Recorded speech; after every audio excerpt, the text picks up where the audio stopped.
All right, Mr. Thomas. Well, after I had got done inspecting your crawl space, something that I did notice a lot of was water and moisture. As this video explained, this kind of talks about how we even got to this problem in the first place, because I know a lot of our customers tell us they appreciate understanding what caused these problems to begin with in the first place. So this video is going to be a good example of that. Now, I really love that video because it talks about how the evolution of crawl spaces and how we started with them being very open and then we started sealing them off. Did that explain everything to you and give you a good understanding on why this problem can kind of even began with in the first place? It did. Okay, great. I'm really glad to hear that. I really enjoyed that video as well.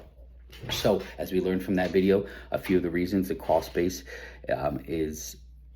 can happen is that the crawl space itself is lower than the grade. That means it sits lower than simply where it sits lower than where the dirt level is. So if you get any water, it's going to naturally just filter and flow right underneath your crawl space.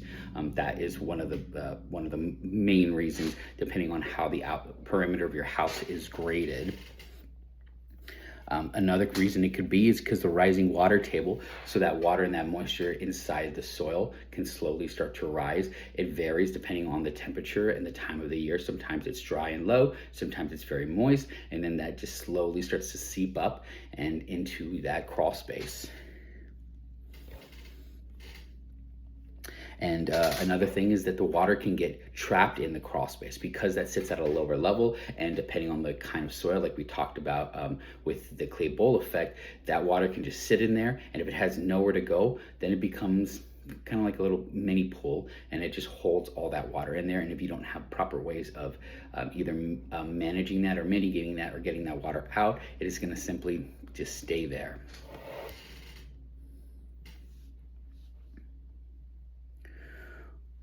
Now I want to talk to you about some historical options. So historically, there have been a few options contractors have used to attempt to fix this problem.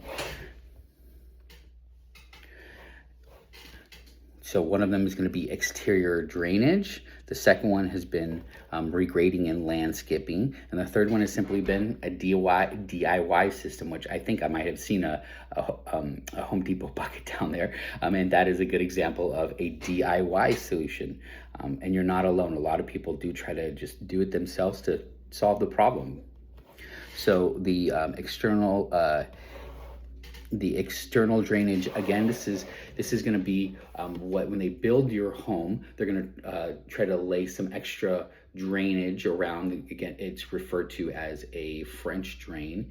And what happens over time, unfortunately, is that those drains get clogged with excessive dirt, rock, silt, sand, and then they become useless because all the water will then end up running over them and entering right into your crawl space.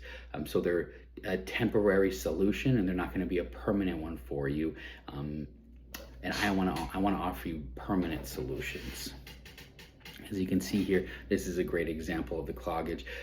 This is not going to do a very good job at getting the water and filtering it away from your crawl space. It's just going to simply run right through that or run right over that into your crawl space. Another option, I think I might have touched on it briefly, is regrading. The thing about the option of regrading is that, again, it's not a permanent solution. This is something that should be done regardless, because we always want the dirt and the grading of our the soil around our home to be in a way where it runs off water from outside, from away from our homes. But as we learned in the video, the main source of our water problem isn't the water coming from above, it's coming from the water below. And so this is not going to be a permanent solution to the problem of why water keeps getting into your crawl space. When you do this, the water's simply not going to just disappear from your crawl space. You're going to notice that it's still there and the problem is still going on. So again, not a permanent solution. And then the DIY system, that Home Depot bucket, that looks pretty familiar, right, to the one that you have. And this is very common. A lot of people think that if they can just get a sub pump from Home Depot, get a Home Depot bucket, drill some holes in it and put it in there, that is going to solve the problem. And as you can see here, this looks very similar to the pictures I showed you inside your crawl space. A few reasons why it doesn't work is similar to those French drains. That bucket, because it's not well maintained and is not designed to operate like this, will just suck in all that dirt and silt and get clogged up very quickly. So then it just renders it useless. Another issue that I know I personally have with these kinds of pumps is they have to be cooled. Their engines, their motors, and they have to be cooled. And these are cooled with oil. And the oil will eventually start to seep out and then mix in with your water down there. So then you have this very, very toxic combo of still sitting water and oil. And this is, this is not a permanent solution. This is something temporary to try in an emergency situation you have. It's almost kind of like you're bailing out a boat and you need to get water out immediately. This can be helpful in that, but this is not a permanent or long-term solution.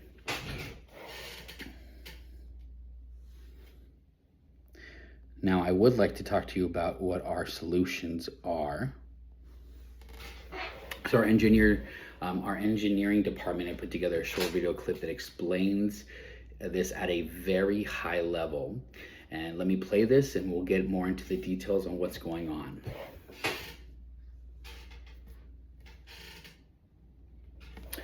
So Mr. Thomas, what did you think about that video? Did that do a good job of explaining the solutions that we can offer you for the water in your crawl space?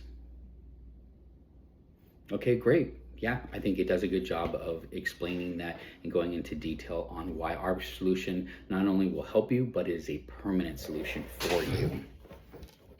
You can see here what we'll be installing here.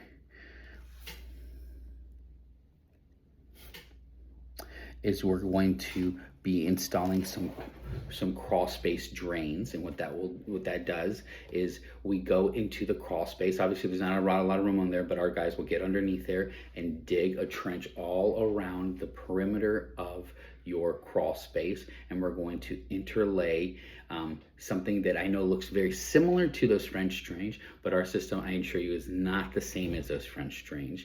We do dig a trench, and these are going to be these cylinders that have almost like a peanut packing material around the main tube itself that's going to transfer the water, and that is held in with this mesh sock. What these layers do is they do a great job of keeping all this dirt and silt and rock out of the main source that is taking that water, so it prevents it from clogging.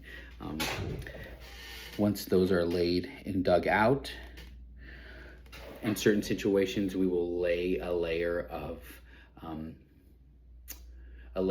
gravel, and that will also help take the water, and instead of bringing all that silt in there and sitting on dirt, this will be a way to help that system not get clogged up. This is an example of what those look like. And what we do is we take these and we also will take all the water that we get from them, and they're going to be filtered out to our triple pumps and the triple pumps are going to be the way that we're going to pump that water out. There's 3 of them because there are 2 main pumps. One is your primary pump. The second one is going to be exactly like the first pump, except it's a little bit higher in case the first pump does get overloaded with water, or if any kind of debris does end up getting in there, which it shouldn't, but if it does, the second pump will kick in, and then the third pump is going to be running on a battery system, so then in case of an emergency, all the power goes out, you don't have these pumps that battery can run up to 3 days of pumping out water for you.